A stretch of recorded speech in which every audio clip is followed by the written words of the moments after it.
এই বাচ্চা লোক, আজকে তোমাদের জন্য যে ছবিটা আঁকছি সেটা হলো একটি জাহাজ, যেটা ডাঙাতে দাঁড় করানো রয়েছে। ঠিক আছে, জলের মধ্যে নেই, ডাঙাতে দাঁড় করানো রয়েছে। তো ওর মধ্যে টেডি বিয়ার সব বসে রয়েছে, সবাই যে যার কাজ করছে। ঠিক আছে, এমন একটা ছবি আজকে আমরা ড্র করছি। তো তোমরা ভিডিওটাকে দেখো, তোমাদের কেমন লাগে আমাকে অবশ্যই জানাবে। ঠিক আছে, খুব ইজিভাবেই ড্র করেছি। দেখো, আমি এখানে ছবিটা বানিয়েছি, আগে টেডি বিয়ারটাকে এঁকে নিয়েছি। ঠিক আছে, তারপরে জাহাজটা আঁকতে শুরু করেছি।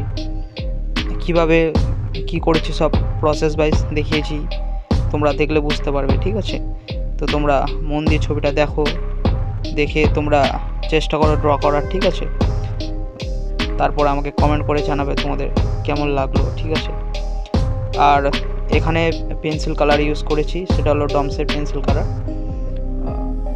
তোমরা ডমসের কালার ইউজ করতে পারো, খুবই ভালো আর খুব স্মুথলি ছবিটাকে কালার করা যায়। ঠিক আছে, তো তোমরা ভিডিওটা দেখো, অবশ্যই তোমাদের ভালো লাগবে। ঠিক আছে।